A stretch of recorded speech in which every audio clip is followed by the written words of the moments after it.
The ways we speak with our families establish what they kind of view as like their norm. And if we have those conversations about equity and diversity in a positive way, those, like our families and friends and our circles, they like internalize advocacy as part of like their place in this world. This is the M Squared podcast featuring author Miranda Mathis. You will hear tips, tricks, and inspiration that will help you raise and educate little ones who are happy, safe, and kind. Enjoy the show. Hello, and welcome back to season 2 of the M Squared Books podcast. I'm Sarah, the producer, and joining me as always is the fabulous Miranda Mathis. And today we're also joined by a special guest, Dr. Denise Furlong. Hi, Denise. So nice to meet you. It's so nice to meet you. Thank you so much for having me. Great to see you. So Denise, let us know who you are and just like a quick snippet of who you are so people know who's with us. So I am an educator of 25 years. I spent the majority of my career teaching in public schools in New Jersey. And I recently added an assistant professor, full-time assistant professor position at Georgian Court University in Central New Jersey. I'm also an author, and I do keynote speaking engagements as well. So, very cool. Wonderful. Well, Denise, it is such a pleasure to have you, and it's good to see you again. We got acquainted at the authors event at Asbury Cooperative Bookstore, and it is such a delight to have you on our season 2 M Squared Book podcast. I'm happy to have you. So with that being said, what are some things that many people may miss or don't understand about multilingual learning or learners? Yeah, so my one book really had to do with kind of bridging the gap between what perhaps people don't know about this group of people and maybe kind of starting those conversations. So like I said, I've worked in schools for more years than I want to admit, right? And I'm also a parent. And in these roles, I interact with community members, and I find myself having a lot of these types of conversations. And I really appreciate any opportunity to kind of talk about what we can kind of better reflect on to understand the needs of these learners. So formerly in New Jersey, we would call these English learners or English language learners. We're, in New Jersey and across the country, people are now kind of moving towards calling them multilingual learners as a way to kind of acknowledge like their assets and knowing more than one language. I have had students that, for whom English is like their 4th or 5th language. And how incredible is that? So wow, wonderful. Yeah. And I know people always kind of like make remarks about like how, labels and names for groups of people change like so often, but I really think it's a mindset shift. And we have to change our perspectives about like the stage of life that these students and these people are in. And if we use that positive language that promotes like asset-based perspectives, it kind of changes the way we look at life and language and literacy and learning, and we also want to establish that being multilingual or bilingual is something great and it can be a goal for everyone. I agree. How do you recommend people begin to better understand or advocate for multilingual learners in their community? Oh, there's so many ways. First, if you want to get involved in something at the local level, like I just recently joined my local education committee as a citizen. Shout out to Howell. And some people, join local government or the parent-teacher organizations. Like all those are a great start.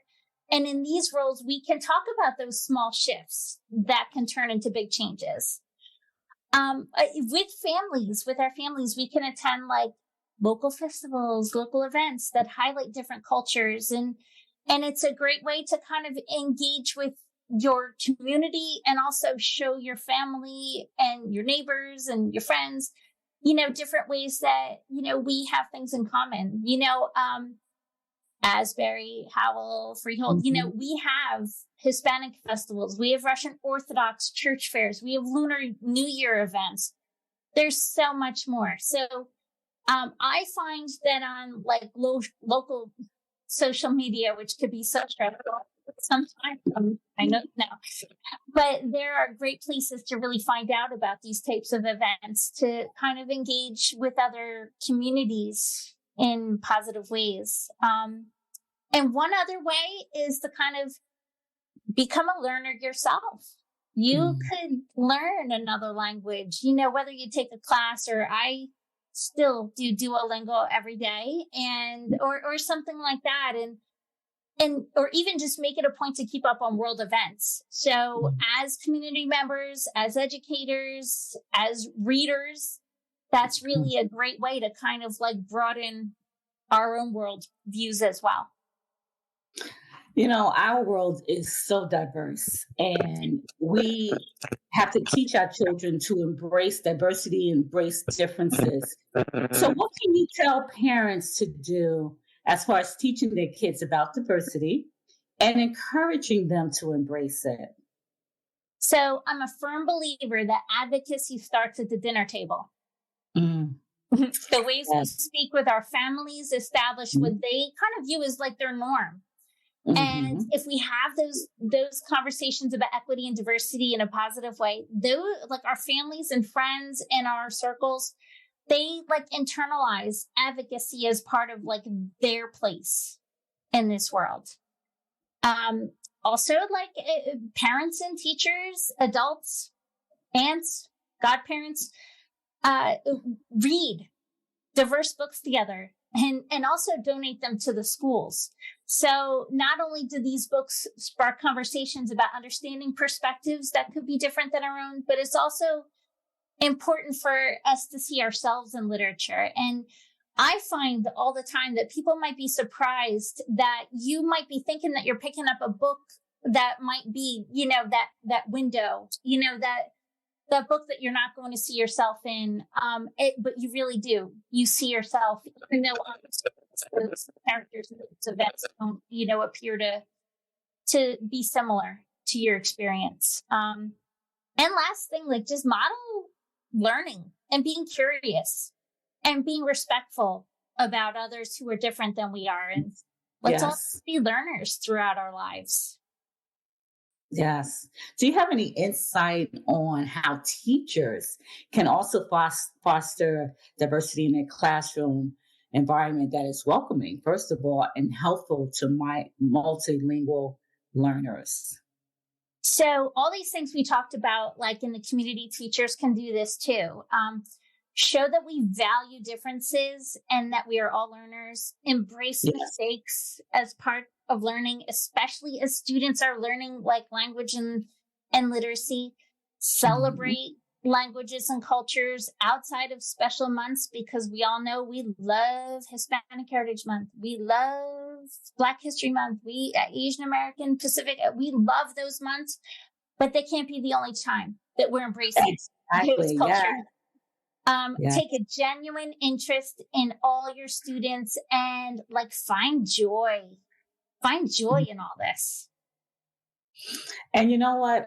Children, what they see adults do, they will mirror. So tell me something. You talked about being an author. So can you tell us a bit about your book called Voices?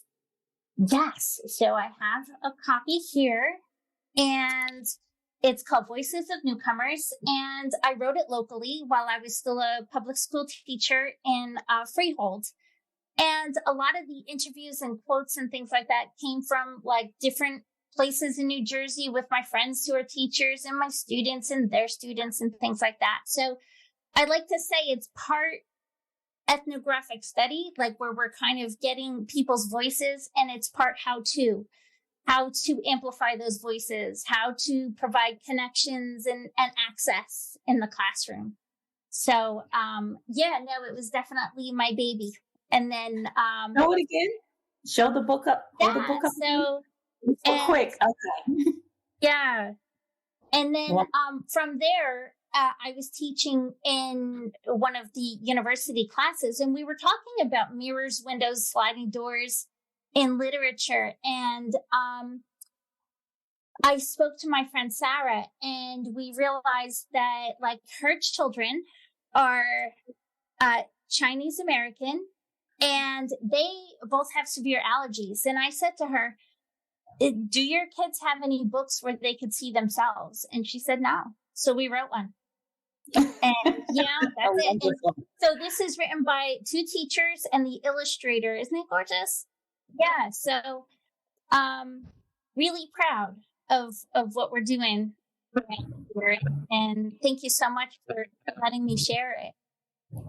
You're welcome. I'm so glad you were able to come on and share all this. I know we like to end our podcasts with a couple bite-sized pieces of information that, you know, everyone's busy. What can we do this week to help our kids understand, or as parents or teachers, how can we help them understand multilingual learners a little more and advocate for them? So what are just a couple of things they can do this week? Well, read some diverse books. Number 1. Number 2, you know, and even at the library. Number 2, I always like to look at my facts. So if I have in my community, like, you know, people who are from Ukraine, well, I like to kind of share that with the kids too. Did you know that, you know, every day that this happens, and it's kind of like just a fun way to engage children in learning more about, like, kind of, you know, our 3 square miles around the house.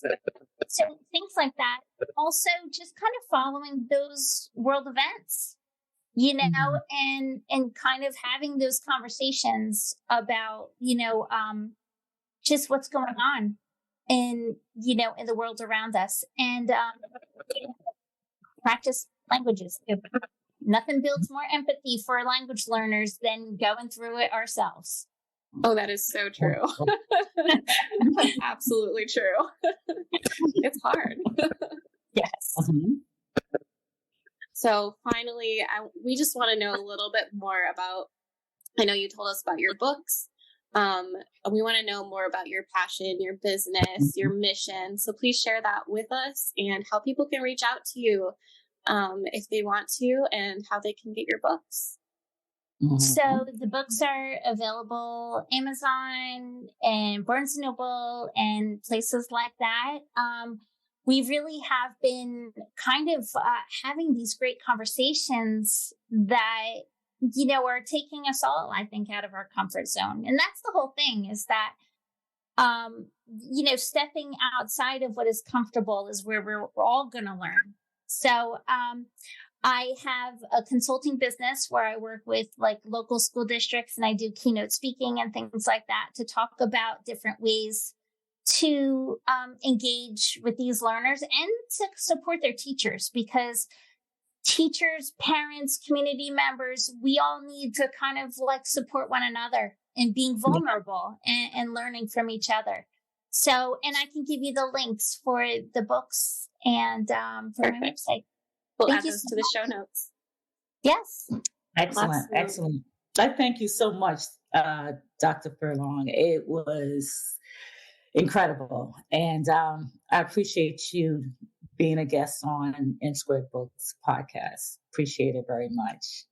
Thank you so much. And we will run into each other again soon. I am sure of it. Yes. All right. Thank you, ladies. Have a great rest of your day. Thank you. You too. Thank you, Sarah. Bye. Thank you. See you soon. All right. You will. Bye-bye. Bye-bye.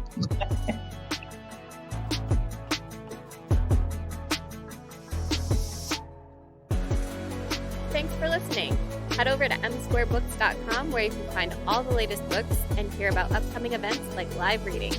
See you next time.